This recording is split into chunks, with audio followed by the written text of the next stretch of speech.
Hello, everyone. Welcome to the HVAC 2.0 show. Tonight, we are talking about how dehumidification is expensive, or is it? This one is more case study based than it is anything else. Tanner had a really good comfort consult. How long ago was that, Tanner? It's been over a week now, a week and 2 days. Okay, that's right, because we were just touching on it. Ted talked about this diagram, and then you brought that up. It's like, well, I think we have an episode. So here we are. And so obviously I'm joined by Tanner in Alabama, Ken in Ohio, Reedy in North Carolina, Jeff in Indiana, and Ted up in New York. And we got some other folks here too, which is great. So, hey, Jen, how you doing? Of HVA chicks. I always want to say HVAC chicks, but that's not it. Oh my God, that's awesome. We have a woman finally. Yeah, and she's freaking sharp, Ted. So watch yourself. And then we got Ken Gehring, Mr. Teddy Bear from Santa Fe as well. Bad echo. All right. That's good to hear. Thank you, John. Is anybody else getting a bad echo? No. Not here.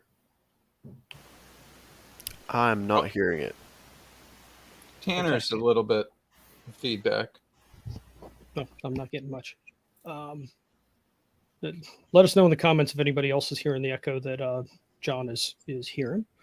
Oh, Richard. We got old Rich McGrath. Sweet. Nikki Kruger was hoping to make it tonight too, from Santa Fe. So we'll see. She's out traveling. Hey, so Austin. Sweet. We got plenty. We got Austin in the house as well.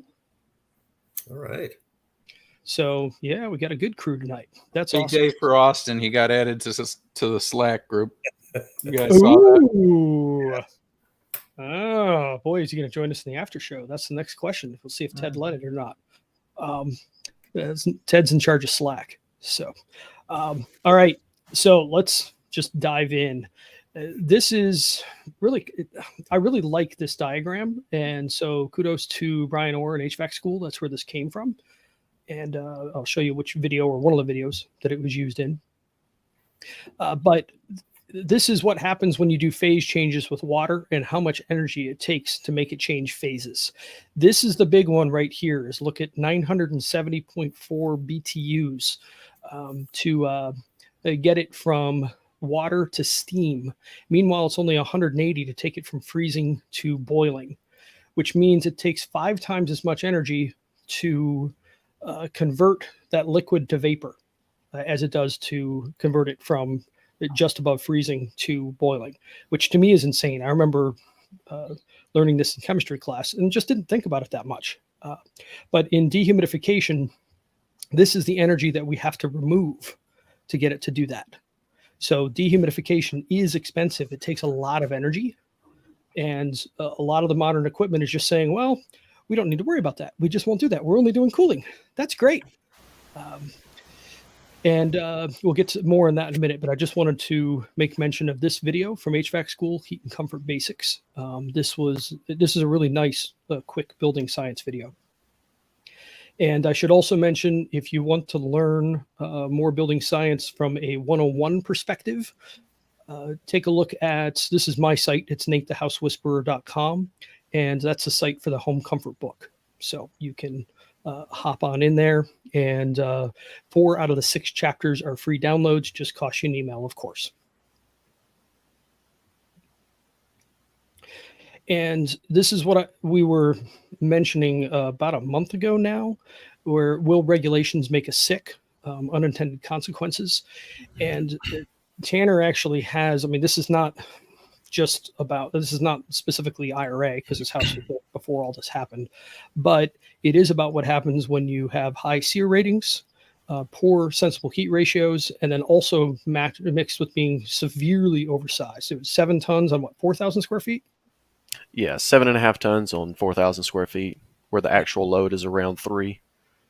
Which now it's also a key point that even though it's not directly because of the IRA, the goals of when this house was built are the exact same goals that the IRA has, which is to go towards efficiency, and that's like the main directive. That was when this house was built, the original builders, they were actually home builders building their own house.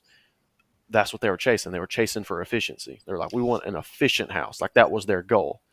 So what happens when you go for an efficient house? Disaster. We'll find out. Right. It would have been substantially cheaper to take another path, which we'll get to when we get to Tanner's. We're going to look through his comfort consult report that he did for them, because where oftentimes comfort consults are there, we're there basically to sell HVAC is what it ends up doing. Ah, there we are. Ken saying hi to Teddy Bear. Connecting to each other. Yeah. Hey, Tanner, why so many heads inside and why such capacity on that system? I imagine it was probably two main factors. One, if you're only using mini splits, you're limited to where you're putting the heads of your control. And so they were wanting to have as much control over as many zones as possible, because it's, people like the idea of, well, can I have my living room be one temperature, and then my kid's bedroom be a different temperature, and then my bedroom be a different temperature. Yeah. And the problem with that is when your heads on the smallest end at 6,000 BTUs, you can only go so small when you have a large house with that many rooms and that many zones. So it was kind of just it's kind of compounding issues of rules of thumb. If you follow rules of thumb, sure, it would come out somewhere around 7-8 tons for the house. And then on top of that, it's people coming up with perverse solutions to comfort problems they've had in the past. Yeah. it was around 4,200 square feet, give or take a few. So fairly big house. Rich. So there was no consideration that this might be oversized. Oh, no, I doubt. Okay. Well, my guess, and I'm speculating here because I don't know what the original installers were thinking in their thought process, but I'm pretty familiar with how they typically think. And so my instincts go, okay, they were looking at it saying, well, we need to have X amount of heads because we need to have, control X amount of zones. Yes. On top of that, these fancy mini splits, they can turn their capacity up and down. So it's okay if we oversize because they can just turn themselves down. And then they went, well, the way we've always sized equipment has probably been somewhere between 400 to 600 square feet per ton. And they got their little handy calculator out and they hit a few buttons and went, yep, that's about right. 4,000 square feet, 7.5 tons is right on the money. And a big paycheck. Oh, yeah. Yep. Man, we need that. Got to put that fat Cheeto video in here. Right. Across the street. See this right here? It's got like holes in the paper. Looks Just like so everybody knows, this 4,400 square feet, Tanner put the blower door on it and got 1,100. Yes. Yep. So it's a very tight house. Oh. Yeah. Yeah. So this is crazy tight. This is approaching passive house levels of tightness. They did a great job, build whatever they did. Yeah, they did. The house. Mm-hmm. Except for it's over an open crawl space. Yeah, they put it on a vented crawl space. And then put it over an open crawl space. Yeah. That's and true. then dump the bath fans into the attics where it's open cell close or open cell foam in the roof. Tanner, Yes. was it? Yeah, open cell foam Oh, and dump the bath fans into the attic. Oh, yeah. That's awesome. Yeah, That's let's how you do it. put moisture right into the sponge. Yeah. Yeah. Well, see, they loaded feed all them. of their brain cells all into the air sealing. And so they just used up all of the brain cells. Therefore, everything else just, what? Vented crawl space? Oh, yeah, that'll work. Put them vents on it. It'll keep it fresh and breathing. That way it'll keep it dry. Yeah. So Rich is commenting just loose enough to let the latent in. It's funny, not necessarily. But it's just oversized and crappy HVAC enough that the people breathing and taking showers and stuff are kicking its butt. Austin's asking here, Tanner, was the homeowner a builder? So the way I understand it, the original owner was a home builder, and they started building the house. And then midway through, they ended up deciding they wanted to sell and do something different for financial reasons, and so they sold it. And these clients then bought it and just inherited a very poorly designed house. Well, tight. So it's like tight Yeah. and well insulated, but they still screwed the pooch on the HVAC side of things. Yes, big time. Is there any fresh air in this thing? And no, zero fresh air. And since they're mini splits, zero filtration. And mixing. Yes. And darn near zero dehumidification from what we're seeing too. Yes. John, I just asked this question. How's the ventilation handled? It wasn't. It was just 10 mini split heads. They don't really do ventilation. So there you go. It doesn't mix the house either. So law of unintended consequences often seen when a simple system tries to regulate a complex system. We were applying this to more of a policy thing, but it's also a challenge in this case because we've got people that are trying to apply simple rules to a complex system and forgetting about like latent removal. And Facebook user, if you can go to streamyard.com/Facebook and allow us to see it, we'll actually know who you are, which is always nice. That's an annoying part of commenting off of Facebook. But the makeup error in this case would have made things worse for the most part. Because Tanner, where are you at? What are your dew points? Well, yesterday our temp was about 95 degrees and 80-degree dew point. So I'm afraid makeup air into this situation would have just... It's raining. That's raining makeup air. It would have been terrible. Yeah, it's not raining men, it's raining makeup air. Oh, which funny thing on this comment, that is exactly what the installing contractors told the homeowners, because they called them back out and said, "Hey, you have a problem. We've got these hygrometers everywhere and our humidity's high." And they come out and they said, just run it in dry mode and change and clean your filters and call us later. That was their answer. Didn't work. And how many outdoor units? 3 outdoor units paired with 10 heads. Happy, joy, joy.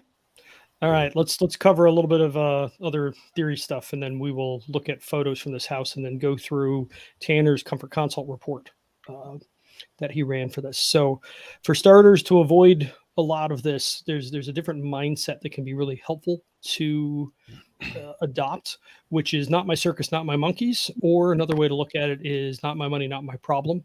So if we do a good job of this, we back up as practitioners and just try to guide our clients, not take responsibility for whatever situation they're in and whatever problems they're struggling with.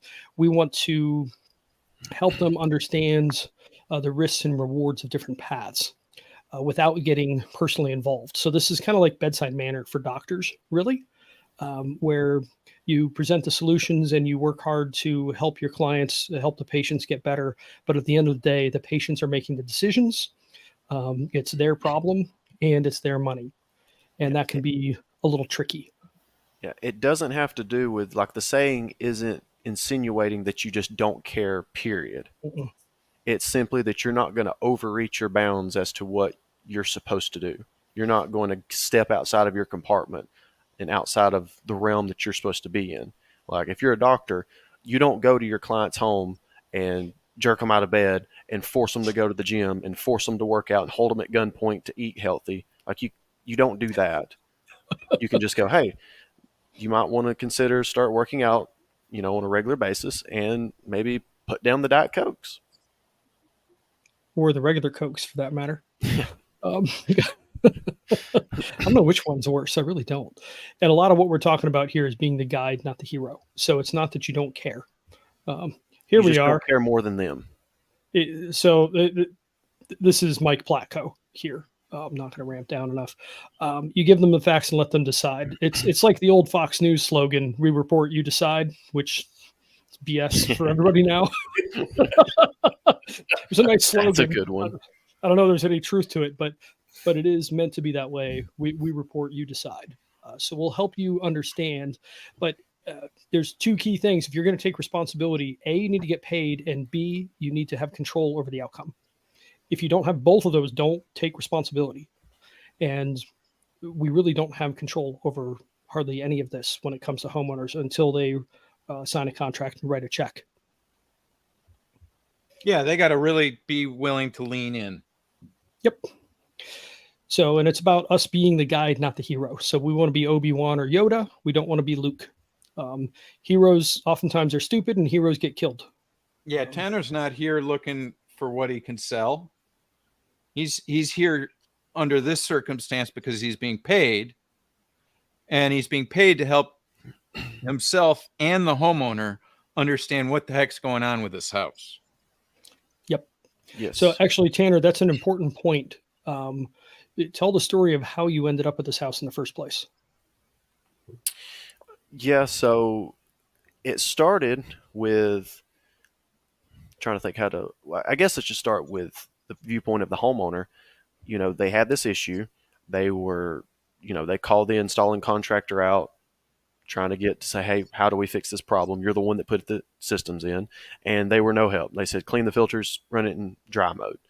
They called around. They got a few other people. Well, they really got fed up with having HVAC contractors come into their house because they quickly realized that all these people do is they walk around the house, they look at things, and then they tell them what they think they might can do or what they should do, or they try to sell them something. And they go, well, you didn't check anything. You didn't measure anything. I don't trust you. So then they resorted to a local Facebook group, and they were asking specifically for an HVAC engineer. They said, we want an engineer. We do not want a company. We do not want a contractor. And so a few other people tagged me in the post. And so I put a link to my website and kind of briefly said, this is something that I could help you with. If you're interested, take a look at what I have to offer. Well, they submitted a form on my website, got a hold of them on the phone and talked to them. And up front, I immediately told them, I said, hey, I know you just told me that you really don't want a contractor. You don't want a HVAC guy. Like, you don't want the person that's doing the work. You want an engineer. And so I said, well, I mean, I do offer consulting work, but I'll be honest, you probably don't want to go with me because I am an HVAC contractor and I actually do the work. I can maybe point you in the direction of some people who do remote consulting if you don't want to use me. But it's completely up to you. And so they were like, well, no, we don't necessarily not want a contractor. Then they expressed how frustrated they were with every other contractor that they've run into because they said they don't take the approach that we think they should be taking because they're just guessing. And so one thing led to another. We talked to, we discussed a few things, and they ended up buying a comfort consult. And so that was how the whole thing unraveled to me even going out to their house to begin with. So I think it's funny that you did the takeaway, and oftentimes it leads to the result that Perfect. you mentioned. I don't know if I'm the one for you, but I want you. Yeah. Tanner's one of our top Sandler students. Yeah. He's really got it. And I would like to kind of emphasize on doing that, which in Sandler is called a negative reverse. Like, the whole reason I did that, it's not a manipulative technique. I'm not going, I know they're actually going to use me. What it really was is I'm basically saying, hey, like, we need to find out right now, like, who is it that you actually want to use? And I'm telling them, based on the information that you're giving me, you don't want me. I'm not a good fit for you, and you should look somewhere else. Yep. But then all that really did is it facilitated them to give me more information as to why they come to those conclusions to begin with. And with that information is then how we led to them wanting to buy a comfort consult, because I was able to get the information of that they were expecting some type of testing, some type of design, some type of something that's different than what they've had, so they can have a more, methodical approach as to addressing their problems. And so since I could kind of get the sense that they were very frustrated with that, I knew that I needed more information. And so I used that negative reverse technique to basically go, okay, either A, they're going to say, that sounds fine, we don't want to use you, and that's it, which would have been perfectly fine. Or they would have went like they did and said, well, not exactly, like that's not really what I mean. What I mean is I'm frustrated with X, Y, Z. And so they give you more info. And so that's the whole premise of why I use that to begin with. Well, the other thing is that's if you feel it, say it. which is critical. I mean, you don't want to end up there on false pretenses, so you want to let them know, just being frank. But it is amazing how often when you do that, people end up chasing you down. I've had a bunch of clients that like kept dragging me back into things. I'm like, I don't want to work on this anymore. We don't know who to call. Yeah. Well, you don't want to, like, where a lot of people screw up, I think, is they get in this mindset of, if I can just get my foot in the door, or if I can just make one little small sale, if I can just get here, and they'll do that by any means necessary. They'll tell people whatever they want to hear. They will leave out information that they don't want to hear. So like in that situation, somebody might have said, well, actually, we really don't do that. Like, we're really engineers. Like, we have an engineer, he's in-house, blah, blah, blah. But if you have all this info and then say they buy whatever it is that you have to offer, and then you get out to their house and then they learn, oh, you actually are a contractor, you're immediately off on a bad foot. Like, they're immediately going, I don't trust this person. They've already lied to me once. There's no returning from that either. Yes. When that sort of thing happens, like, you're just done. Even if they do happen to award you the job, they're going to dog you the whole way through. They're going to constantly be looking for bad things. So Mike Platko, I'm pretty sure that's Mike, said you gave them the confidence and trust in you. The others didn't present themselves in the right way. So that's another way to say the same thing you just did. Well, the wonderful thing about it is a whole bunch of people went to the house for free, and these people realized that that wasn't going to get them the answers that they needed. They were actually going to have to pay someone. So the other people tenderized these folks for Tanner. Yep. Yeah, that it can be nice when you're a little ways down the road getting in. And to a degree, what you did there too is I wasn't meaning it from this context on this slide, but offer and decline. You let them know what was going on. Ray Orton was you gave them confidence. That's the curse of Facebook. StreamYard.com/Facebook. Please go type that in and allow it to see it so we can see who you are. That part is annoying. We can if you don't do it, we're just going to make up names for you, and we're just going to call you whatever we feel like, and it may be good, it may be bad. Well, so if we know who it is, we're more likely to actually pop it up to your questions and statements. That's good too. We just got to give a hard time. But the way to avoid this whole dehumidification challenge is offer and decline. So you want to make sure that you are offering, we think, a ventilating dehumidifier on every job if you're in a humid climate, and maybe some of the dry climates for that matter. Because I've seen mold in California. It does happen. It's not as common, but it does happen. Well, moisture doesn't only come from outside. Yep. So you can have all sorts of different challenges, but I love that scene from American Beauty. I'm looking for the least possible amount of responsibility. So only take responsibility again if you have control and you're getting paid. If you abide by that rule, you're much less likely to get bit. By the way, we dug into ventilating dehumidifiers, like I just mentioned. In fact, this was one of the earliest episodes back in March. And Teddy Bear said he loves this one, which was really nice to hear, even if we had some minor disagreements on various points. He's a great guy to talk to. If you aren't on HVAC Talk, I do highly recommend getting an account over there and just keep an eye out for Teddy Bear, or Ken Gehring is his name, at Santa Fe. So he's one of the co-inventors of the ventilating dehumidifier. And I put this in here. This isn't really the right slide. It would be better if this was warm, not cold. But the idea here is just basic psychrometrics. And this is a tool to be aware of. It's called Dew Point Calculator. It's dpcalc.com. Or maybe it's dpcalc.org. I think both work. But the idea here is showing that if you don't have humidity levels low enough, you can have condensation. So this is cold, so you get condensation on the inside. When it's hot, you usually get condensation on the outside.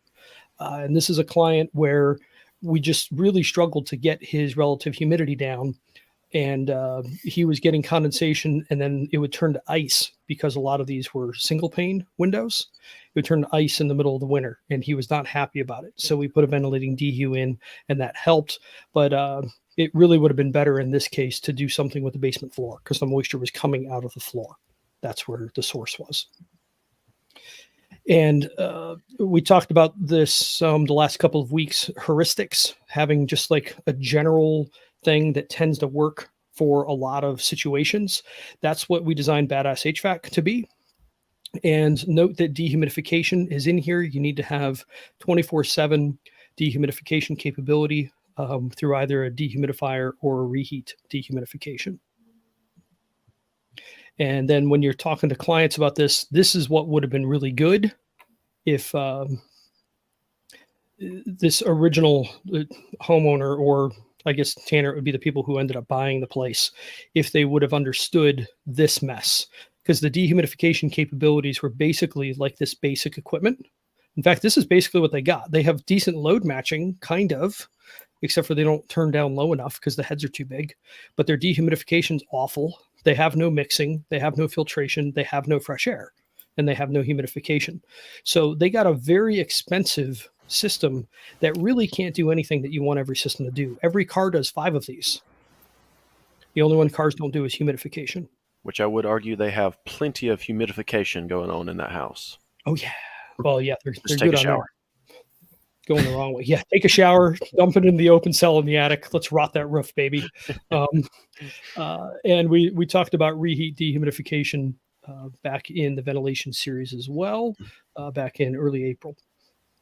And this was one slide out of that. There's a lot of people are like, reheat, it's super expensive. But this client was burning between $20 and $40 a year of reheat.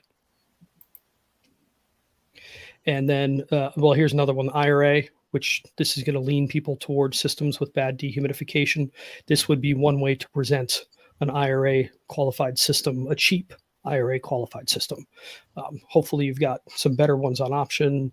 Like the Daikin Fit can be nice, but as I learned from Jeff last week when I visited him, what size actually qualifies for the IRA, Jeff? What size and only size currently? 2 ton. So not the 1.5, not the 2.5, not the 3, not the 4, not the 5. Would you like 2 or 2? So if that's the wrong size for whatever reason, you're screwed. You don't get the rebate. So yay, incentives. Boom.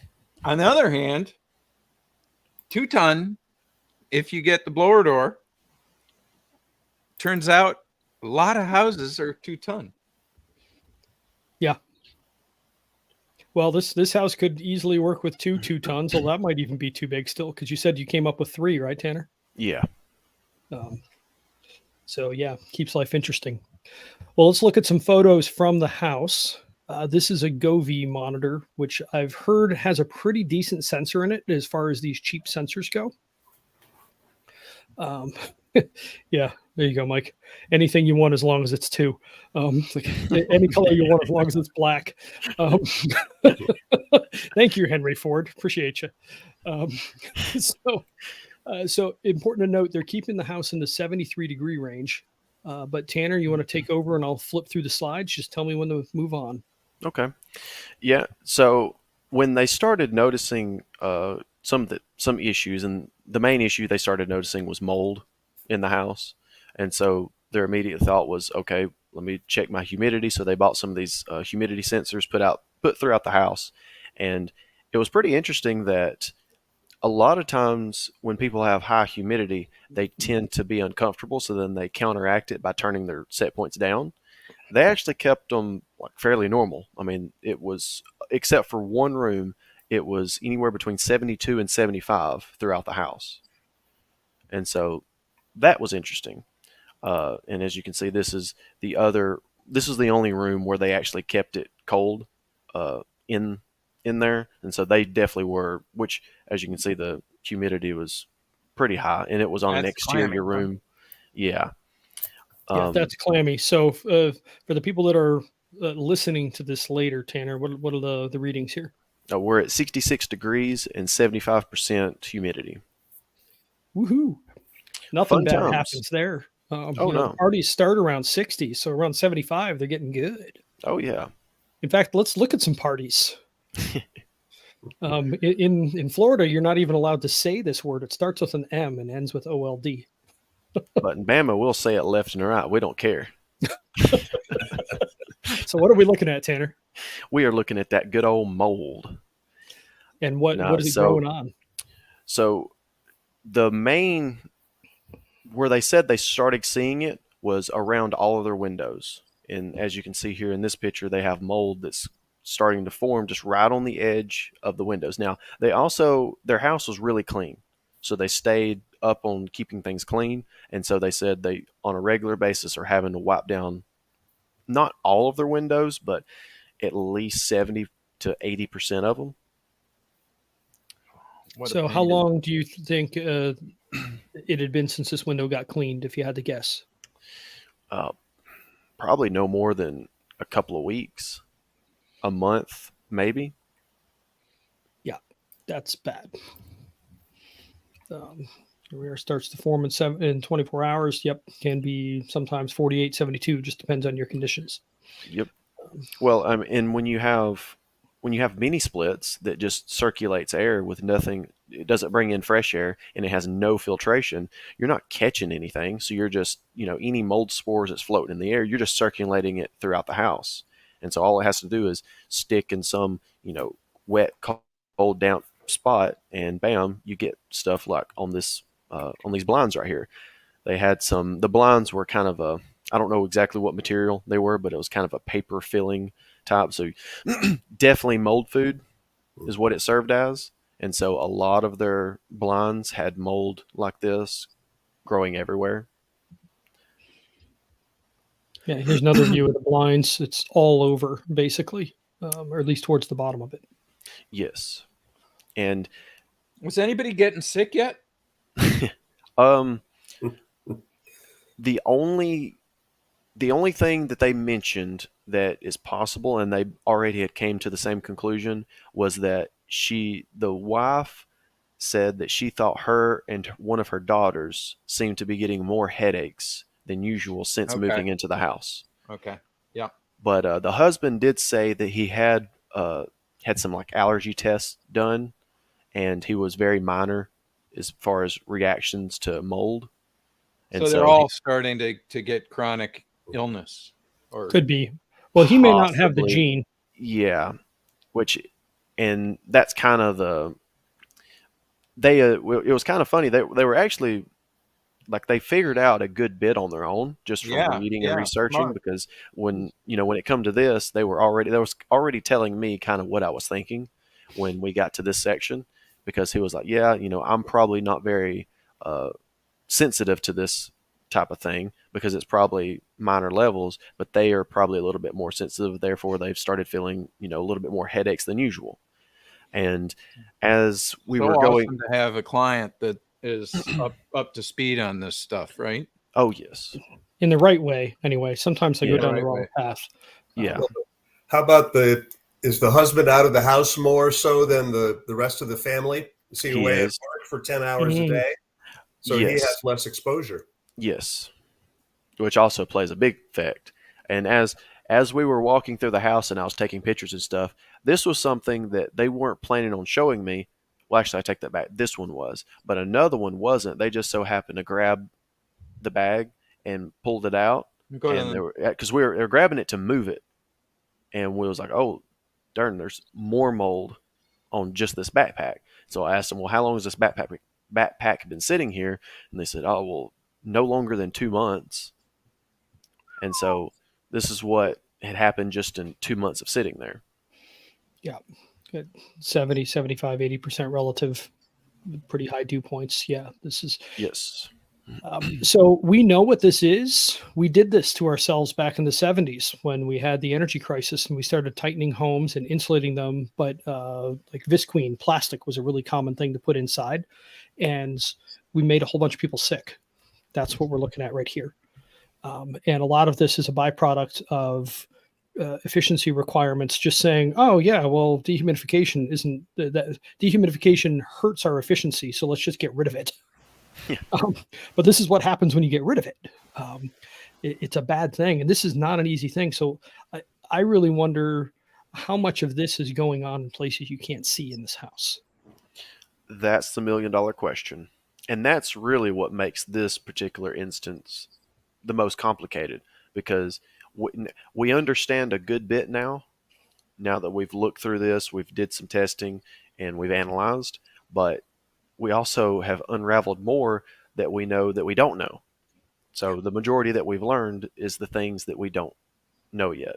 And so that's really the potential issue here. And as you can see, that the whole house is conditioned with all mini splits. There was 10 heads total. It was 2 stories on a vented crawl space. These 2 condensers served the first floor. There was let me remember, there was 4 heads on one of them, 3 heads on the other, and there was another condensing unit on the other end of the house that had 3 heads for it that served the second floor. Tanner, did you get a look at the blower wheels on the indoor heads? Yes, roughly. They, for the most part, they weren't too bad, but that was because they were doing their own cleaning. It was actually funny. Now that I'm glad you mentioned that, because it reminded me. Those of us who do HVAC, I'm sure if you run into mini splits, you probably have the Speed Clean bib kit. Mm-hmm. It was funny. They were trying to clean their own heads, and they couldn't figure out how to do it, and they basically made their own bib kit, and they didn't even know it. Like they had a bucket, plastic, like the whole bib kit that we have. They just built one from stuff they bought at Lowe's. So it was kind of funny, but yeah, that was another pain point where just cleaning those things, which we all know they're a pain in the butt. So someone's asking, Tanner, did you notice that the walls were wet or damp? It depends on what you mean by wet or damp. Was it physically like there was water on the walls? No. But were the walls themselves like wet as far as moisture content of the materials? I would imagine so, but I didn't test that. I left my moisture meter at the house, so it's not a super common thing that I do at comfort consults. Anyways, it's more of I have it when I need it. Yeah. But at this scenario, I kind of needed it and I didn't have it, so it didn't do me much good. Yeah, Nate, do you want to talk about sort of the in between stages of things getting wet? Oh, Like yeah, you mean drywall? on the adsorption? Yeah. We'll have to talk about that another time as well. But water molecules collect, and this is I don't say that I understand this super well. I'm just repeating what Joe Stebrick wrote about years ago with adsorption. So it's AD as in David, as opposed to B as in boy. And the surfaces will suck in a couple of molecules of water. They'll get up to about 5 molecules thick. And you notice this on a towel when the towel is still damp. So it's not wet, but it's still damp. You can feel it. So I would imagine that that's what was going on, Tanner, with that. Oh, yeah. And I just want to chuckle at Rich McGrath's comment here. Something to be said for 10-seer equipment, huh? Absolutely. We got this little old 1999 camper with a like 8,000 BTU air conditioner on it. And that sucker basically runs a stream. It is amazing. I'm always complimenting it. And my wife's like, you're a weirdo. But just look at it. I mean, just look at it. There's a key question in here too. Is this a Southern, Midwest versus Northeast phenomenon? Not necessarily. So Ted piped in what Ken Gehring, Teddy Bear, talks about a lot, which is green grass climates. If your grass stays green in the summer without you watering it, you are in a humid climate, and you probably need to worry about this. So basically, any place where you have dew points consistently over 60 degrees, check your weather app, keep an eye on it. You can go look up websites and track it over time. Dew points are generally up quite a bit. So in Cleveland, where I'm from, dew points are up 4 or 5 degrees Fahrenheit within my lifetime. I'm 45. So things are moving along, and the nighttime temperatures are generally warmer. And nighttime temperatures fundamentally control dew point, because if the nighttime temp only goes to 70 degrees, the dew point's not going to go way below. It might go a little bit below, but not a lot. But if you have a nighttime temp that's say 50, it's going to pull the dew point down to 50 or a little under. Yeah, nighttime temperatures are dehumidifiers. Yep. Yeah, Because sucks it out. They suck the moisture out of the air. And that's how your grass gets green. Right there is cool nighttime temperatures. So yeah, Michael, this is about 80% of Americans live in a humid climate. So again, if you don't have to water your grass most of the time and it stays green, this is something to be concerned with. Ooh. Heating and Cooling Services Inc. says 96-degree high and 75-degree dew point here today. Ugh. And you had that beat, Tanner, you said. Yeah. Yeah, yesterday we were at 95, 80 degrees. Remember how in the cold snap you said, keep that crap up there? Yeah. Keep that crap down there, okay? Hey, I'll take that over the cold weather. I'll take it all day long. And one last thing before we move on out of this photo. By the way, I don't mean to pick on Mitsubishi in particular. Generally, they're just okay on dehumidification, but this is true of most mini split products, especially ductless.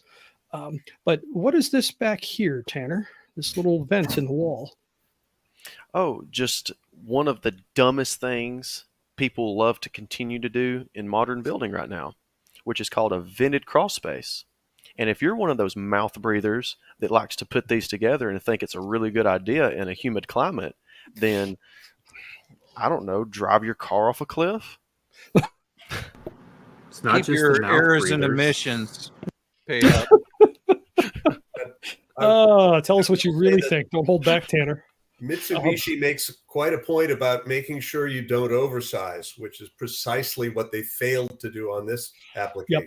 Yep, exactly. So we have the combination of poor sensible heat ratios mixed with oversizing, so the equipment never runs long enough to actually get into dehumidification.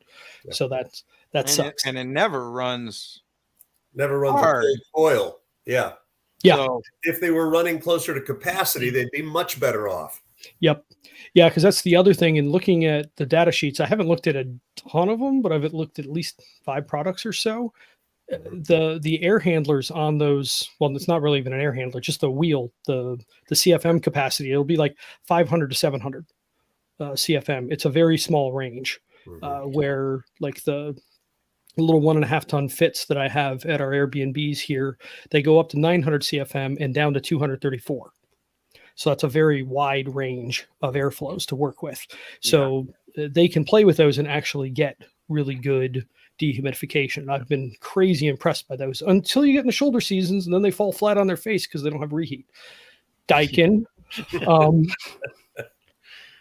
fix it. You got a great product. I freaking love it, but I can't push it that hard because you don't have reheat.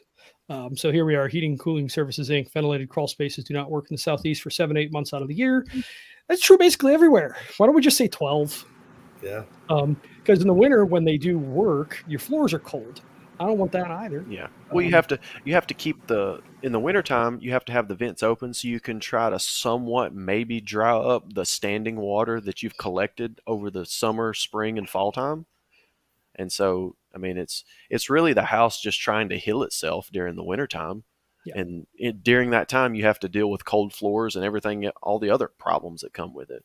So again, it's stupid. Stop doing it. It is just dumb. And Jordan Davis hopped in here and said, absolutely can. A lot of contractors skip Diamond System Builder, Manual S, and all of that. Yeah. Yes. Proper design. But we should do it all. We should do it for free. Everybody go buy a blower. Do this shit for free every goddamn day. We do it every day.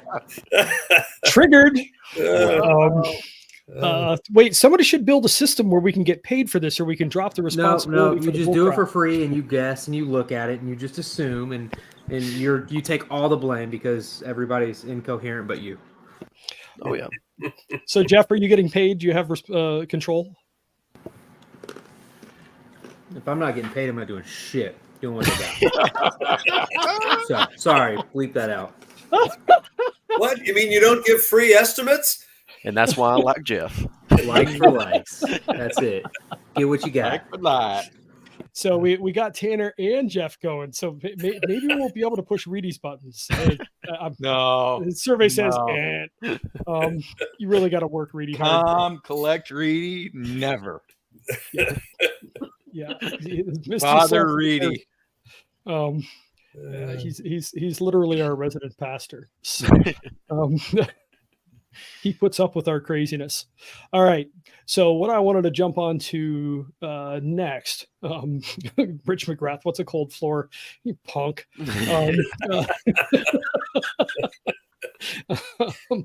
So this is the Comfort Consult report, and we just lopped off the first page, which has a client name. And basically, there's nothing else in here that identifies the client because we don't like to play that way.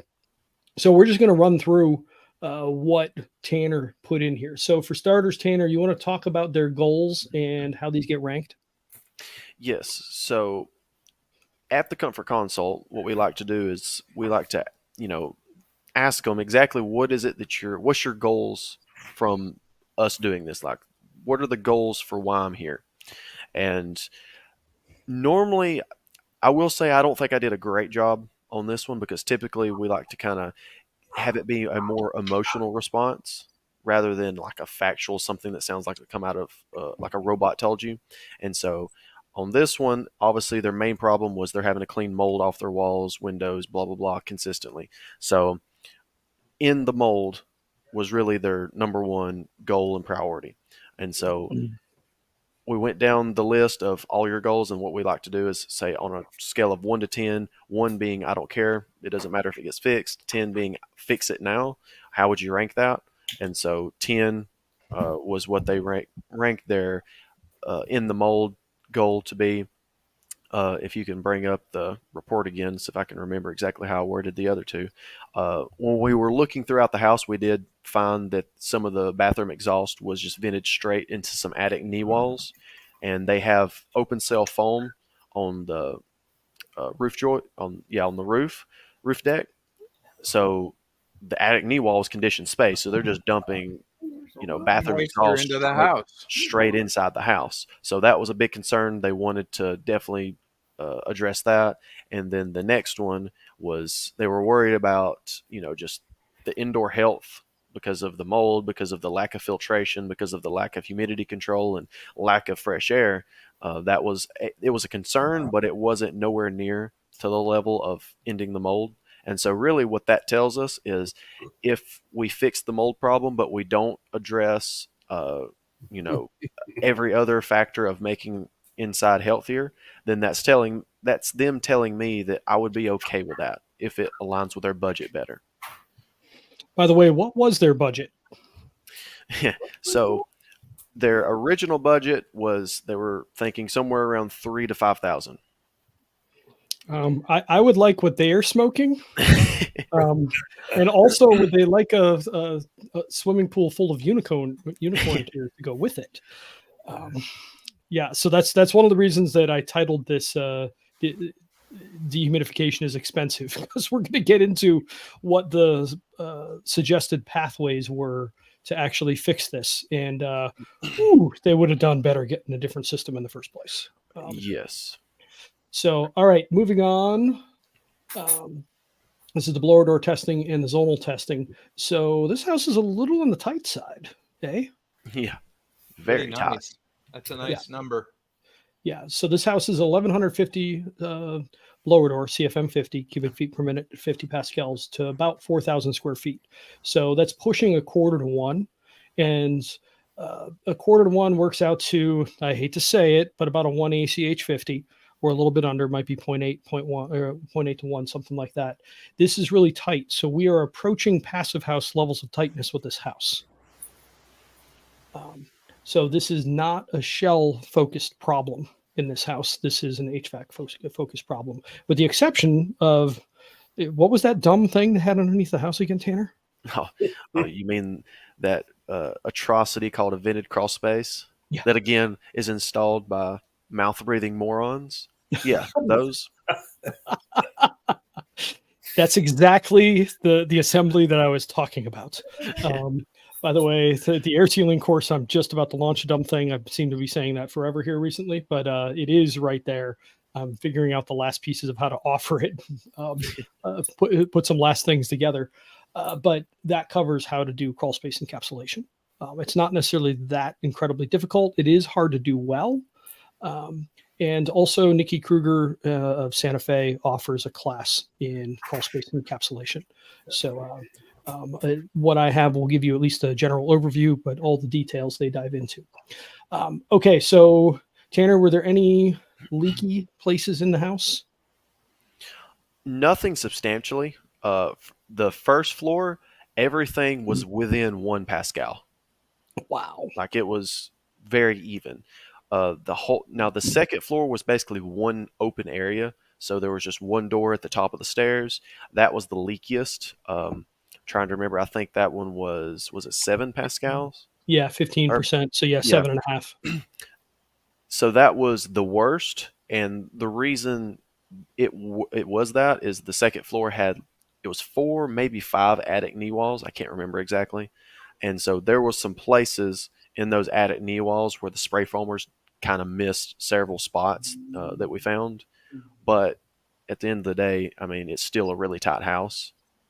So Yeah, that's pretty intense. By the way, I think this might be Ray Orton. Ray, StreamYard.com/Facebook, dude. Go allow it so we can see your name and like Platco, we can give you a hard time and know who it is. Or we can just give you a hard time. But some are encapsulating the crawl spaces in the southeast like wildfire. Yeah, I've seen lots of billboards when I drive down in the southeast. My big question is, how well are they doing it? Because I've looked at a number of crawl space encapsulations, and the only ones that I've seen were done well, I did them. All the other ones I had issues with when I started testing them. If you don't do it with a blower door, you're going to miss stuff. And you got to make sure you tape everything, good overlaps, going up the walls, tying them into the foam on the walls, doing a good job on your rim joists and sill plates. Sometimes leaving the termite strip, which still messes with my head because I'm not used to that, being in the north or from the north. But anyway, yeah, there's lots of encapsulation going on. Yeah, because really with crawl spaces, there's you have a spectrum. You have perfectly sealed off and perfectly controlled on one end, and then you have like completely open. Like imagine a mobile home where you take the skirts off so you can see up under the house. Like those are the two spectrums. If you go on either side, it tends to not be too bad. It's that middle ground where problems start to happen. That's where you enclose it except for a few holes. So that way you can make it really dark and it can get really cool because there's not enough heat coming in to heat everything up, but there's enough moisture so it can condense on those cold surfaces, so on and so forth. So it's not super complex. It's just small details that have to be checked and have to be looked at for it to be done right. It needs to be done like 98 or 99% correct. It's not a very forgiving process. I see Reedy. I tested a house the other day. Sorry for interrupted. Please do. Interrupt away. I tested a house the other day that had an encapsulated crawl space and a wide open attic. And the encapsulated crawl space was the loosest part between the two, the wide open attic and the crawl space. So there's a lot of guys doing a lot of things. You got to do it right. That's it. Amen. Yeah, and it's just oftentimes not done that way. So heating cooling services chimes in here. Crawl space encapsulation is awesome. Only second to a spray foam roof deck. I've done both myself, but I don't want to do either myself ever again. I hear you, brother. I don't like crawling my crawl space, and I know that it still has some issues. I fixed the one at the other house. I haven't gotten under my house to figure out what bits of dirt are still showing because I know there's still some down there. So I have an imperfect crawl space encapsulation, which is kind of funny considering who I am, what I do. Actually, so I'm going to address this. I have a feeling that once Nate is done with his air sealing course, anybody that completes the course is somebody that you could count on to do the work. Yep, I would agree. Yeah. And it is there, man. All the videos are done. It's all uploaded. I'm just figuring out a new system of how to put it in so I can actually sell it. I'm just trying to figure out how to charge you all money. That's all. Get paid for something once in a while. That's fun. Right? Yeah, that would be nice. And it's been years of work that's in this and a whole bunch of photos, and it's pretty intense. All right. So Tanner, it's kind of funny. You were talking about energy efficiency and how they wanted their house to be efficient. And this is a calculator that we have built into the Comfort Consult, which pulls on the Department of Energy's building performance database. We are nerds. We are mostly former boneheads, home performance boneheads. We still have some streaks that show up sometimes. Here's one. Well, so energy use does tell you it is like a blood test. It is, yeah. So Yeah, this is like BMI. it's not just building science nerd stuff to look at this. Sure thing, nerd. Um, Sounds like a no, very nerd thing to say. but this is a piece of the puzzle. But just like blower door, this is another thing that helps you understand where a house is. But what's funny is this house is just barely below mean, so it's not that great. It's like 45th percentile. Whoop de frickin' do. It has, it's tighter than that's behind. I mean, this Yeah, thing it should is be great, and it's insanely just tight. okay. The energy use should be really, really good. So there could be other things behind this besides HVAC, obviously. Were there a bunch of TVs running in this one, Tanner? Is there another one? Yes, they did have quite a few TVs, quite a few electronics, in Okay. which now the builder was focused on efficiency, but the people who bought it and my clients, they could not care less about efficiency. They were like, we don't care. We use the house, however, we just want to be comfortable. End of story. And healthy. Yes. There you go. So that's the other thing is if there's one weak point in the whole thing, you end up not getting efficiency. But also, we found that if you do jobs well, you get efficiency as a natural outcome. You don't have to push for it. It just happens. Make your clients comfortable. Do your HVAC well. It's amazing what happens. But still, good diet and exercise, and the house sorts itself out. Exactly. Equipment sizing, this is kind of interesting. So you're up here in the 90,000 BTU range all in. So that was 7.5 tons. 7 tons is what, 84,000? 90. Yeah, so 7.5 is 90. So Yes. now, could you see with a bad man J on this house coming up with a 90,000 BTU heat load? Heat load? Oh yeah. Mhm. What did you It's come up with? 4,000 square feet. Yeah. Yeah. Sure, Well, you could. Without infiltration, or just assuming really high infiltration. yeah. And I mean, which even I currently don't have just a great one-use solution for load calcs. I have to use I jump from different softwares to kind of triangulate because they're all slightly off a little bit, and so I have to try to Yes. figure out where those error margins are to be accurate. But I mean, the first go around before I kind of tweaked a few things to kind of hone it in where the load was actually at. I mean, I started out at like 70,000 BTUs for heating of what load calc software was telling me. And so if someone doesn't know that, hey, following ACA Manual J will cause you to overshoot the heating load, well, you'll look at that and go, oh, 70,000. Well, that's what I need. So what you're saying is if this was in a cold climate, this would have the heat pump size for heat load, Oh, yeah. more or less. Oh, yeah. And that contributed to some pretty negative outcomes. Yeah. And not just for cold climates. I mean, if somebody in my climate was looking to install mini splits, which does not have backup heat strips, they would be like, oh, what happens when it gets really cold outside? I need to kind of upsize a little bit because, these mini splits, they can turn themselves down and blah, blah, blah. Just in case, baby. Just Exactly. in case. Yeah. I don't want to call on the hottest or coldest day, so Yeah. Ruh, ruh, ruh. More power. Tim Allen. Reserve capacity. Yeah. Now, I thought you did a nice job on notes, by the way. So each one of these sections has a place for notes, and then we try to coach you on what to put in there. So, Tanner, you want to walk through what your comments were here? Yes, I can. If you can see the screen. Yeah, I'm pulling up my own. That way I can. Yes, you can actually read it. Yeah, so I can zoom in and make it easier.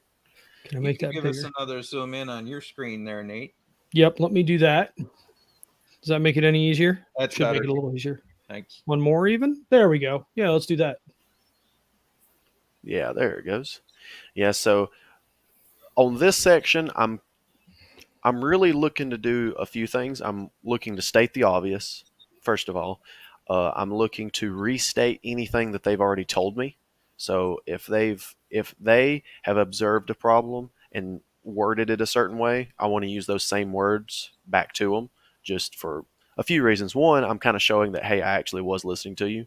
Like, I wasn't just kind of nodding my head and, doing something else and ignoring you. And two, it just kind of re-hits on things that I feel like is important for them to recognize. Because if there's something important that is important, but maybe they don't quite understand, it's a good idea to kind of hit it multiple times. That way they're going to hear it several times. So I started out with just stating the obvious. The house only has ductless for HVAC with no means of air mixing of the house. The systems are less than 5 years old. The house was built in 2019, and everything's in good condition. The HVAC was over 200% larger than it needed to be.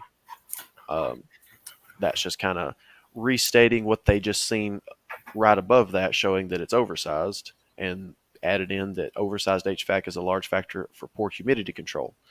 And also added in that the types of systems used being ductless offers very poor humidity control, no filtration, and no fresh air.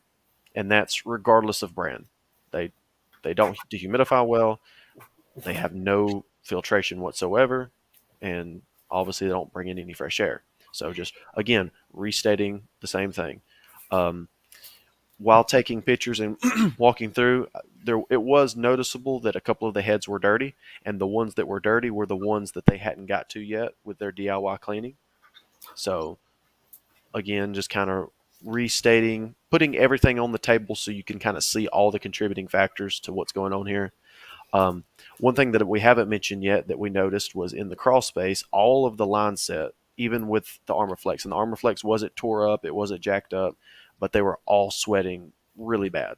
Wow. And the reason for it is, again, some water-headed moron decided to put a ventilated crawl space on this thing and then wondered why every cold surface starts sweating profusely. So some aspects of that equipment does dehumidify well. The line set did more dehumidification than the units themselves. Yes. By the way, I'm going to hop in here and be offended for Rich McGrath because he's a wethead. He likes heating with water. So I don't know if a waterhead, we may have to come up with another phrase. Hey, Tanner, did they tell you that the HVAC was oversized prior to you telling them that, or was it something that they thought about, or they just knew they had a problem? So I don't know for sure if they knew that it was oversized, although that is one area that I did kind of miss. I should have asked some questions to try to probe to see if they have already come to that conclusion. I missed that part because they did suspect there was design problems, because when we started kind of going through the questionnaire, that was one of the things they kept throwing up. Be like, oh, obviously this house was poorly designed. Obviously they didn't do anything for doing this correctly. And so there was a lot of things like that. I should have kind of dove into that a little bit and be like, well, how do you, if you could gauge yourself what size versus what size you need, how do you think that feels? Do you think that HVAC is properly sized, oversized, undersized? That'd have been a good question to ask for sure. There's always limits to what you can remember. Yeah, I think that Yeah, pretty overwhelming, this one. yeah. I was just curious because they had done, they knew they had a problem. I didn't know how much they dug around on the internet to find out. I don't know how much there is on oversizing, really. Although I haven't researched in a while, so there may be a bunch now that wasn't there when I went hunting for it years ago. Yeah, well, I think if you really search, I think it depends on the person. So someone who is quick to understand like physics, or if someone that kind of works in a field to where the information is really similar, you can probably decipher through some of the nonsense to get to a good answer. But I think the idea that oversized equipment can cause humidity problems is like pretty easily accessible. But the problem is then if you read that, the first thing you're going to think is, okay, well then how do you decide what size you need? You Google that, and what are you going to find? 400 to 600 square feet per ton. And then you're going to do the calculation. You're going to go, well, that's definitely not the problem. That's exactly what I've got. Yep. So Heating Cooling Services says there's plenty. You just have to know how to search. So some people are going to find it, some people aren't. Yeah. But in general, yeah, 400 square feet a ton. And then, Yeah. It Rich, just stop cussing in your comments so I can put them up. Killing me, dude. By the way, when Rich called himself a wethead, I'm like, all right, so I'm an airhead. So there we go. So I'm an airhead and a former home performance bonehead. Recovering. So Tanner, this is the next screen on here, which is pretty good. So we think a lot in HVAC 2.0, just like doctors, in odds of success. Like a doctor will give you 50-50 odds of success or 80 or 90% odds of success. So you suggested a couple of different options and set up the odds of success. You want to talk about that? Yeah. So here, this is really the meat and potatoes of what clients are typically they're going to want to see. They want to see what are the potential solutions and what are the odds that they're going to work. And so here, since given the budget they gave me, it's insinuating that odds are the solutions that they need, they're probably not going to go with. So I went very vague and generic here. So that way, if they do follow up with a, hey, actually we are interested in XYZ, then I'll hone in and, follow back up with more detailed stuff. But for here, really their options to start to fix this is going to be HVAC, dehumidifiers only, crawl space only, and then right below that is going to be HVAC and crawl space. And so given the severity of the problems and given that there's still a few things that's unknown, some of the things offer a wider range of we don't know what's going to happen than others, such as dehumidifiers. Dehumidifiers, you could get the humidity under control and you could have really good odds of success, but it could also, make some things worse, such as the mold problem. Like if you only run dehumidifiers, well, you're not really addressing bringing in any fresh air. You're not really addressing any filtration for catching any mold spores or things like that. Therefore, you could just cause mold to go into a, oh no, I'm about to die mode and start spreading spores even worse, just making the symptoms of the mold even worse. So that's why that range is extremely wide. Crawl space, it's in the middle because the crawl space is definitely where one of the two biggest factors of the humidity load is coming from, because a lot of the air that's in the house comes from the crawl space. And so that's why for that one, if we took care of a source problem for the humidity, that's definitely going to put, we're going to move things in the right direction, but we don't know what's going to happen when we do that. That floor is a lot of surface area. Yes. And there is probably adsorption. Hey, see how I did that, Nate? Nice. There's probably some serious absorption along that whole surface, and that moisture is making its way up through that floor. Not just from leakage, but from what is it, transpiration or heck, I don't even know. But it absorbs into the material, and then it can what is it? Now I can't think of the word when it evaporates off on the other side. Mm-hmm. Potentially. So, or it just gets the whole thing wet. Who knows? It's going to be a mess. Yeah. And hey, thank you for skipping to the punchline. Ventilating dehumidifiers rock. They could be a really nice tool for this. Got one running at my house in Ohio. So Tanner, these odds of success look either kind of wide or kind of crappy. So what about this one? Well, that's what happens when you have several little issues that's kind of looming. The options above, you're only looking at one at a time. So it's like, okay, if we have 3 potential problems, we're really only focusing on one and we're ignoring the other 2, and vice versa for all the other ones. If we actually address the main core of the issues, well, then obviously our odds of success go up drastically. Because, right now with the house, in terms of moisture control, the 2 big problems are the ventilating crawl space, which is just one of the biggest sources of their moisture coming into the house, and the other is HVAC that cannot control the humidity and maintain healthy indoors. So if we address both of those, then obviously our odds of success go up big time.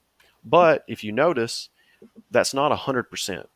Like, the odds of success don't narrow to a 5% band and go all the way up to 95 to 100%. And the reason for that is just because we control the two glaring issues that we see does not mean that there's not other underlying problems that can show itself after we do that. And a lot of that's going to come down to the mold side of things of, is there going to need to be a cleanup done? What level of remediation may or may not be needed? So there's still other looming potential issues that could show itself, but we just don't really know. And so this is meant to be extremely transparent and really show that, like, this is the reality of what we're looking at. Yep. So let's flip to the next page. Budget odds of success. So what are you looking at for that $2,000 to $5,000 budget they were talking about? What kind of odds? Oh, as you can see, it's great odds. Great 15 odds to of being 30% is disappointed. good. Yeah. Great odds of sucking. Reminds me, Tanner, you might not know Wayne's World, but they reviewed this guy who had it was a Flowbee, basically, this hair cutting thing that sucked your hair. And he just comments, it was called the suck and cut. And he's like, well, it certainly does suck. And that's the $2,000 to $5,000 budget right there. So they could put a bunch of roll around dehumidifiers in the house. But then you're going to have to put them someplace near a drain or empty them, and then they're going to be annoying, and you're going to need a bunch of them. Like, that is an inelegant solution. Yes. So, and then what are your other budget ranges that you have here? Yeah. So the next step up is going to be 15 to 25,000, and so that can be either potentially a few HVAC only options, or potentially crawl space only options. So as you can see, that kind of reflects the same odds of success up top of being, well, we're only really addressing one of a few problems that we see. And so if we're not addressing all the problems, then we can only assume that we're probably still going to have problems. And so that's what we're showing here, is our odds aren't that great. But then when we get up to odds that could potentially get us somewhere, well, the price goes up quite a bit, and the range goes up even more so. I mean, 25,000 to 90,000. And so obviously the first question somebody might see to that is, 90,000, how could you possibly spend 90,000? Well, you start putting together things of, okay, a complete air sourced HVAC system for downstairs, and that's ductwork, that's a large return drop, that's a good media filter, that's fresh air, and that's a system that'll actually somewhat control humidity. Then factor in on top of that encapsulating a crawl space. And if you've ever priced or have ever done one, you know that that is not cheap. It takes quite a bit of time. From the previous comment, it's not the funnest work to do. You do that. Does suck. Yeah, you do. Yeah. So say we did that. Well, then on top of that, you still might need a dehumidifier for, say, upstairs, because we can only get a system in the crawl space for the downstairs area. If we added a second system to go for the upstairs, well, now we're even blowing past the 90,000 if we went that route, really. And then on top of that, we still don't know of what level of mold cleaning may need to be done. And that can vary widely. Like, are we cleaning by just wiping off surfaces and, taking out a few walls, or are we having to gut the entire house? Who knows? Yeah. I mean, that could be $5,000. That could be $50,000. It might even be more. I mean, potentially. Now, not that somebody would opt for it, but might have to tear the whole house apart. I mean, that the one client that I talked about a little while ago that Ted and I worked on with the mold sensitivity, that had the mold in the Celotex behind the brick. The only options to get rid of that were to tear out the entire interior and tear out as much of the Celotex as you could and then rebuild, or tear off the brick and then rebuild. That's not going to happen. So we'll get to it, but one option here is to move, which is kind of a wild thing to tell people, but that's a legit thing. And I want to pull up one comment here. Heating and Cooling Services Inc. I've learned over the years to never say the M word unless a specimen has been sent to a lab and been identified as X type of mold. So I can understand that. I do want to hop in with something that Joe Spurgeon talks about. Dr. Joe Spurgeon. He is big on mold testing. He's a mold expert, but he says just fundamentally, if you see mold, you have a moisture problem. Solve the moisture problem. Like if there's a lawsuit, do mold testing. If there's not a lawsuit, solve the moisture problem. Yeah. Find it and solve it. And so that's fundamentally what we're talking about here. You can use the other M words, as you've said, moisture or microbial growth. But mold is a trigger word. Yeah, it can be. Yeah. So you're 100% correct, Tanner. There's certain situations where they don't want to just clean it up and sell the house, and then $100,000 plus is not out of reality. Yeah, like Yes. so. Man, imagine how much it'll cost if it gets into the drywall. Yeah, well, you're tearing the house down. Those houses in Florida after hurricanes. What was the title of the episode again? Dehumidification is expensive, or is it? Yeah. We're looking at a $25,000 to $90,000 range to get to where we're even over like 70 or 80% odds of success. And I agree, Tanner.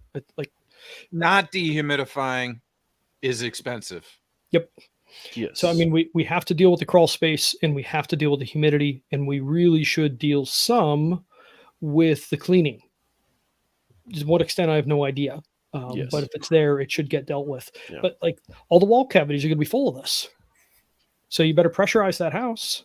At least that can be part. I mean, that's part of badass HVAC. So if you go back to that blowing is best episode back in April, that's one of the reasons that we prefer slight pressurization.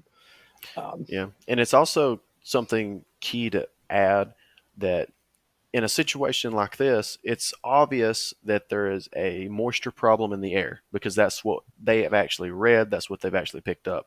But something that we don't know is what is the moisture content of the materials of the house. So the house itself could be wet. And when a house is wet, you can't just get the humidity under control and everything be fine and dandy now. Like you actually have to dry the house out. Okay. And so again, that's another thing that is kind of unknown. Like you could go and use a moisture meter and check and get an idea, but there may be one area versus another area that is extremely wet. So unless you're going to go and, down the line and check every little inch, there's just going to be layers of uncertainty that we don't really know. That's the point of the ranges. Yep. Of being able to really illustrate, here's the unknown. Here's the possibilities in which things could end up being. And so it's our jobs to simply try to make that as accurate as possible so then we can translate that to the client to show them here's the level of uncertainty that we're currently working with. Yeah. We demand rigidly defined areas of doubt and uncertainty. Yeah. Think about for all the contractors who are watching what Tanner did with this, with what he just said. He told them something that was true. He didn't try to be a hero to them. He tried to be the guide. He took it from a place where he was able to tell them the complete and utter truth and be prepared to walk away if they say, oh, no, I'm not doing anything like that. That's powerful, Tanner. You did a wonderful job in explaining that. Here, Tanner. Yeah. Yeah, Well, this was a good report. I mean, enough so I saw it. I'm like, all right, we're going to go do this. We're talking about this week. So 2 things on drying it out. Heating, cooling services, winter will dry it out. With the house this tight and open cell foam in the attic, I wouldn't. You're going to have moisture problems in the winter too. Yeah. I mean. They actually had condensation on the windows during winter, they noted. Yeah. Yeah, so they're gonna struggle with that. Now, another thing to note too. Now, I am not an expert here. Let me start with that. But in my understanding, when you start drying a house out and you dry the mold out, that is when it goes, oh crap, and it starts bursting spores. So that's actually when the mold spreads, is as you are drying it out. So it has to be cleaned as well, which is a pain in the butt. All right, Ken, good question. Ken Gehring, Teddy Bear, how much fresh filtered air is needed for this home? How many occupants? All of it.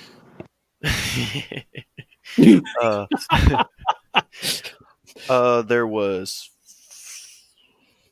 5 total. Yeah, okay. 5 total. So it wouldn't necessarily be that much. I mean, if you run a ballpark 10 CFM per person, that's 50 CFM. Yeah. Well, I mean, really, we mainly just need to, in most situations, have the house in a slightly positive pressure. And enough air coming in, which let me give Ken kudos here for the ventilating dehumidifier. They are an amazing machine. So I've got one running in my house in Ohio right now. They usually bring in between 40 and 60 CFM of outdoor air when they're running, if you run a short run with very few turns. If you make them go too far, you don't get nearly as much. But this might be enough fresh air with one ventilating dehu to do the job, especially if you run a 155 or a 205, one of the bigger ones. Yeah, in which the plus side to this particular situation is, since their house is so tight, it does eliminate a lot of headaches that a lot of houses tend to have. Because if you have an older house that's really leaky and you try to positively pressurize that, well, then you're running into like, okay, well, do you even get it to a positive pressure? Is that even possible? Is there certain areas that get positive, but other areas that are still negative? And it's like, there's so many other things that can be a big headache. Luckily on this one, it's tight enough to where a lot of that isn't as big of a concern. Yep. And heating cooling services, thank you for the clarification. Open crawl, lackadaisical spray foamed roof deck, which I think you did find because the second floor was a little bit leaky. It's probably where the walls hit the roof deck. It will dry out in the winter's months. It might, but man, an 1150 blower door, whew, that's tight. So maybe not. And Ken, I love how you ask questions because you always know the answer. Master teacher, Ashray suggests an air change is 4 to 5, or I think it's every 4 to 5 hours. So yeah, you would need more than that 50 CFM. Ken, what have you seen in very tight homes with occupants in this range, 4 to 5 people, and this size, like 4,000, 5,000 square feet? Do you have any data that you can feed back to us? All right, so let's take a look at the observations, because I want to get to the end of the report here, which is pretty cool. This is more than normally gets done. And by the way, we find that there's 2 different ways to do these reports. So Jeff really kind of worked us through another way. So I viewed a really killer summary as being very important to help get the clients in line and potentially sell the project from just the summary, which is the next section we're going to be looking at. But Jeff backed up and said, well, that's really hard to do. It's a high bar, for one. And also, you don't want to give them so many answers that they feel like they have all their questions answered, so that you spur one more conversation, because generally you're going to present them a few different paths. And then that conversation can help you help them figure out which path is best. Am I saying that well, Jeff? Yes. Yep. Correct. Good. Now, this one, though, is much more of a diagnostic visit that Tanner's doing, because they didn't want the HVAC guy. They wanted somebody there as a consultant to try and understand what's going on and take a whole house perspective on this. And so that leads to a different type of summary, which is what you're going to see. And Tanner, this is one of my favorite summaries in a while. So good job. So we'll get to it next. But anyway, observations. This is where you are not selling, and you are also not telling them what to do. You're just telling them things that you noticed. So the house is very tight at 1150 CFM 50. There's no means to bring fresh air into the space. So there's noticeable mold everywhere. One of the bathrooms has mold all over the ceiling. There's just a whole lot of things that you saw. And a lot of this, between this and the observations with the HVAC, you basically pointed out, A, it's tight, and B, you are not doing the 6 functions of HVAC at all. Yes. And I try to use the HVAC observations and the general observations as a way to lean out my summary, because a lot of these things are going to be things that you're going to want to include in the summary. But as you'll see shortly, this was a very long summary. Yeah. A lot longer than normal because there was a lot of things that had to really get conveyed. And so by using these observations to clear up a lot of things that need to be said and make it to where I don't have to add it into the summary, really shortens it up, and you can really make it more concise and only on the things that they need to see. That makes sense. And Ken came back with an answer. Most are underventilated. 150 CFM is minimum just for the oxygen renewal. Ken, how many occupants, please, on that? 'Cause I've seen both. I've seen where a little more is needed, and then I've seen others where it doesn't seem like as much is needed. And the setup that I have put into our Airbnbs here is using a Haven and 2 outdoor dampers to where one's open pretty much all the time and the other one opens when VOC levels get high. And that's been doing a pretty good job, even with 5, 6, 7 occupants in very small houses. Those Airbnbs are 672 and 800 square feet. They're babies. And that's been doing an okay job. But that's TVOCs, to be fair. I don't have a CO2 monitor in there. Anyway, moving on. I'm just going to skim over this. We offer 4 levels of recommendations. The point here, level 1, level 2, this is basically for your clients that need to convince themselves and spin their wheels. Give them stuff to do. Let them get educated. Let them try stuff. Adding a dehumidifier. These are things that level 2 is stuff that's less than $1,500, has low to moderate odds of success, but it doesn't need to be redone. Buying a dehumidifier is not a bad thing. You should generally just have one. It's all do no harm options. Yes. So these are not wasting money. Level 3 is basically what you want to sell. So this is contractor installed stuff. This is hopefully where you're getting to higher odds of success, but you still don't know for sure. And so here's where Tanner's giving some ranges. Ranges can be really helpful here because until they land on what they want, and how much they want various things, and like what the scope is, you really can't tighten up on this at this point. So you've got a whole house dehu for 8 to 16,000. I imagine that's 1 or 2 is what you're thinking. Yeah, that, or depending on size, because you get the larger. You gotta duct the whole system. Yeah, if you're going to do larger duct system, or if you're just getting a larger dehumidifier, well, they get pretty expensive. Yeah. I mean, they cost what a mid-range piece of HVAC does. Yes. When you start climbing up the line. Install non-ventilating whole house dehus, so probably a little bit smaller, 7 to 15 grand. Encapsulate the crawl, 15 to 25. I think that may be in the ballpark because this is 2,500 square foot, something like that. Somewhere in there. Yeah, it's pretty easy to run $7-10 a square foot for encapsulation. Done well. Install properly sized and designed variable speed central HVAC, basically badass. And you've got 27 to 40. I think that's fair because you have to put the whole system in, ductwork and all. You may be running to the second floor. Like there's a lot of question marks on your scope.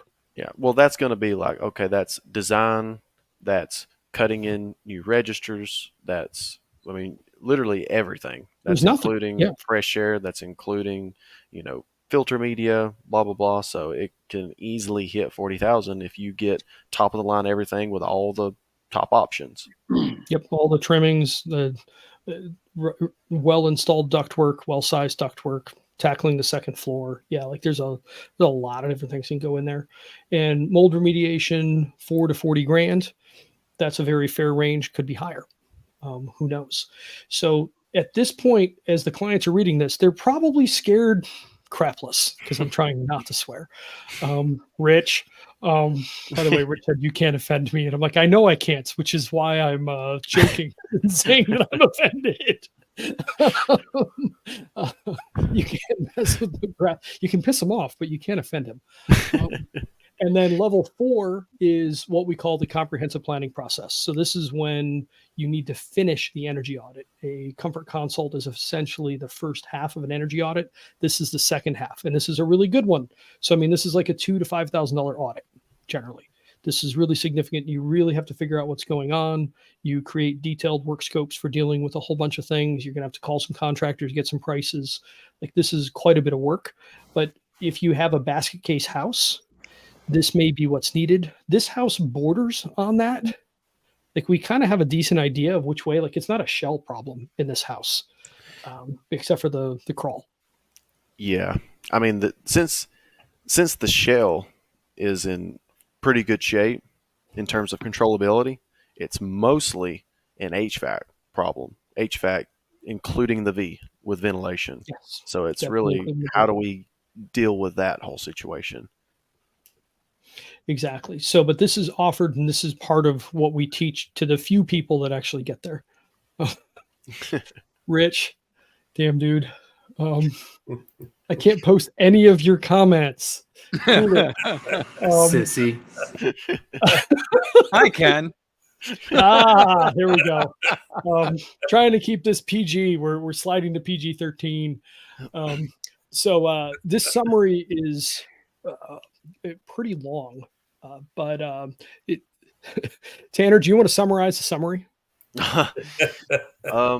Yeah. Here's the summarized version of the summary. Move.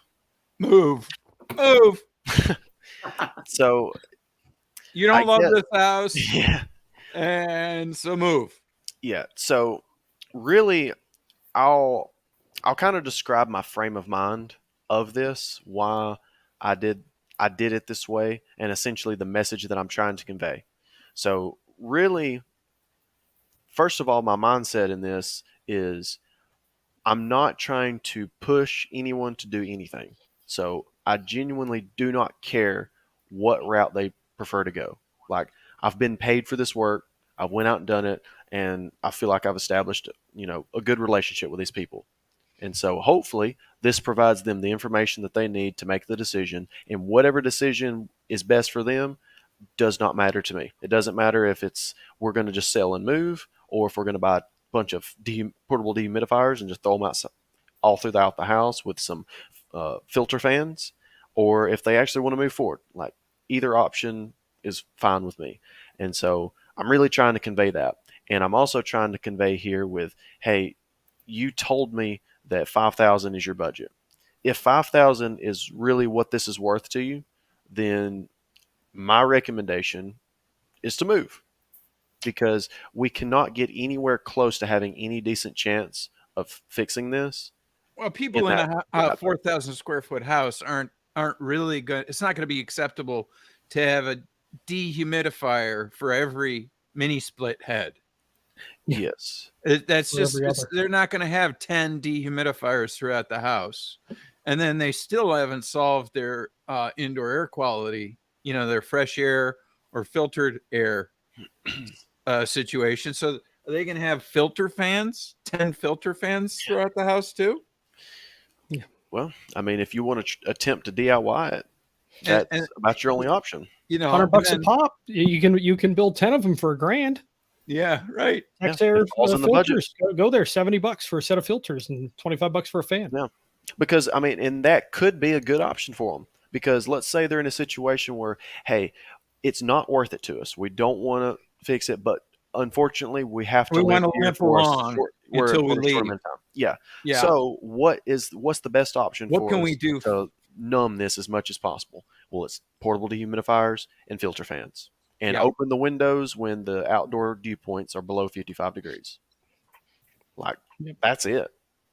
We're back to window units and space heaters, as I joke about. It's dehumidifiers and filter fans. Yes.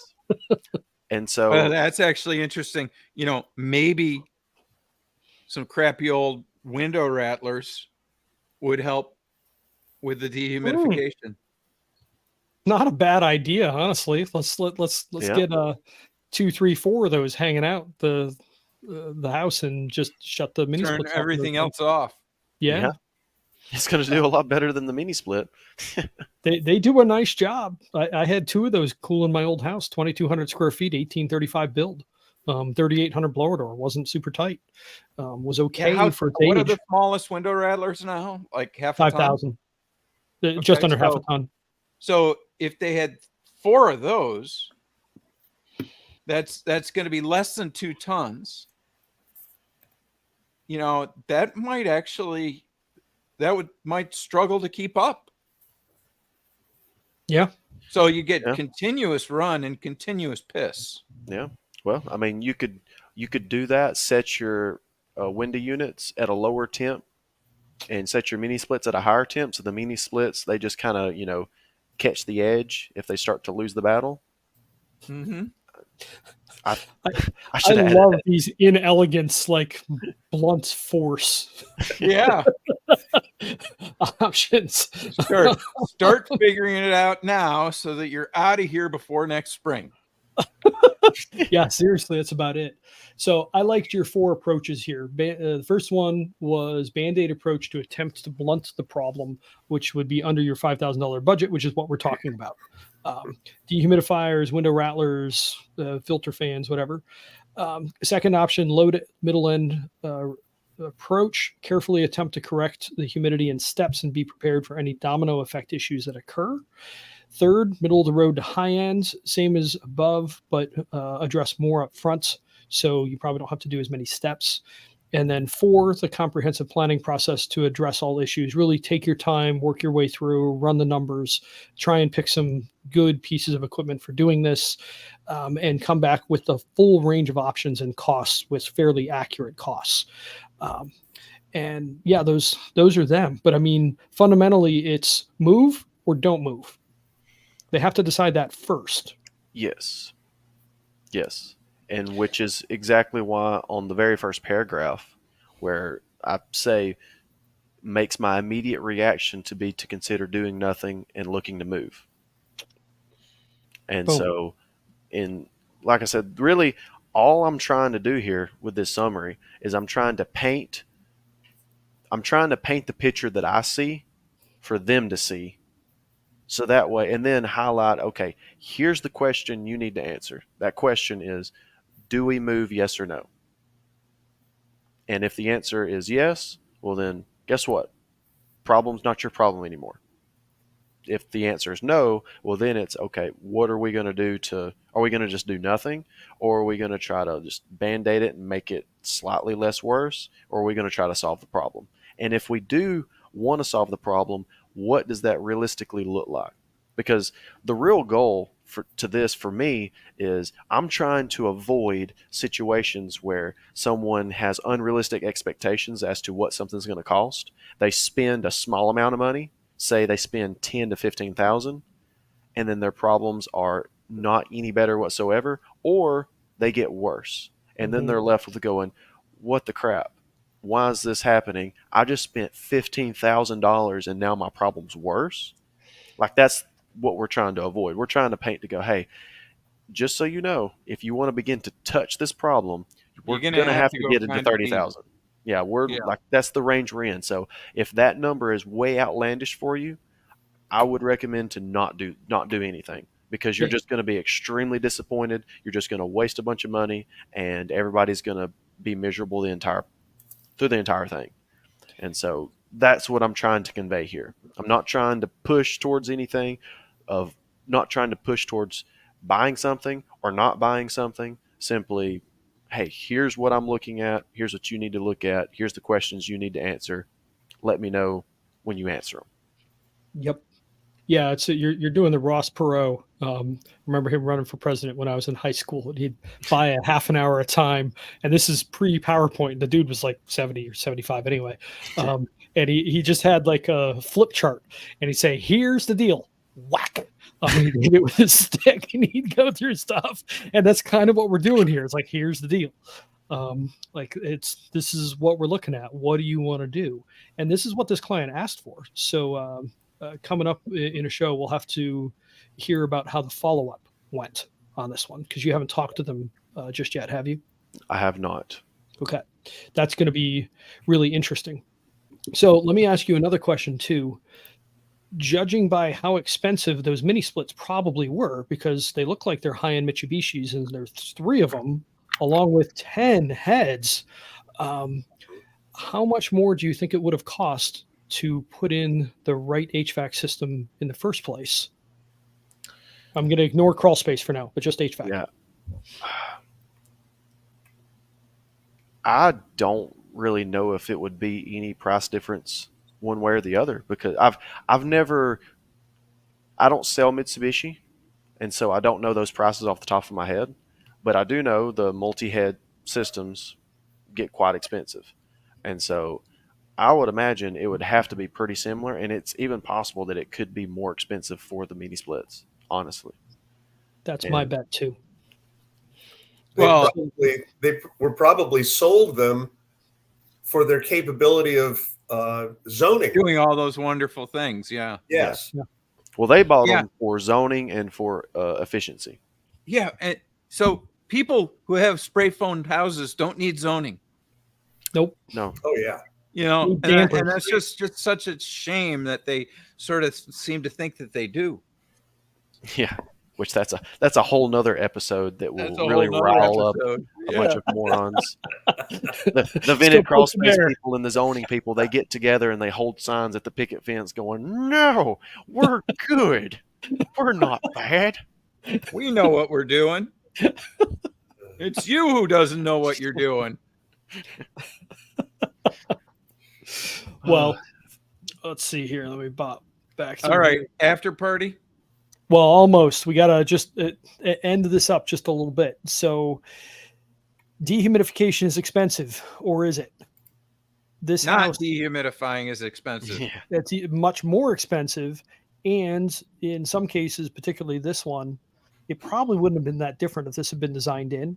Because at build, like a crawl space encapsulation now is a booger. But at build, you literally put down plastic and you pour concrete on it. Well, you're putting down plastic anyways. Yeah, I mean, it is not a big deal to get that, and you wouldn't truly have to encapsulate either. I mean, for your climate, you don't necessarily have to spray foam the walls. You could just spray foam the rim joists for air sealing purposes, or even just caulk them, and then not have a vented crawl space. And bada bing, bada boom, you'd have a pretty good crawl on that. It would be darn near encapsulated. So I don't know. My bet is that would just add a couple of grand to the project. I mean, maybe 5 or something like that. And the HVAC is plus or minus 5. So for somewhere between $0 and $10,000 would be my gut bet. Like maybe I'm wrong. We can argue over that. But for somewhere between $0 and $10,000 at build, they could have had a freaking awesome house and not had all of these things where, I mean, they're going to be out bottom end 10, 15 for crawl space encapsulation. And then they're going to need at least a dehu, which is probably going to be 10 grand. So yeah, like I don't see any reasonable odds of success happening until $30,000 spent right now. And then you're still stuck with a house that's full of spores. Maybe. No, not maybe. Because you got to clean them. If you don't clean them, they're there. Well, and every house has some, to be fair. But man, I think about that Neil Comparetto job, Ted, from years ago. I mean, it was a similar situation, but it was a leaky house, and the back of their knee walls were just green. Just make sure you include Remy's on all your ducats. No, that's it. All right, that's the show, folks. Boy. Sell Remy Halos. all right. See you next Monday. Thanks for coming. So, and next week we're going to be talking about how to install heat pumps well. 10 steps to install a heat pump. And that Are we riffing off of Tanner's Tanner and was it Tanner and Reedy's Tanner and article? Reedy's article? Yeah, baby. Okay. Out of ACHR News in June. So Awesome. yeah, we'll be talking about that next time. And then the time after that, we're going to talk about why mini splits mostly suck. And this subject might come back up. Now, Yeah, we'll just point to this episode because I think we pretty much proved it. No, There's Here in no- Appalachia, they edited that article to how to install heat pumps good.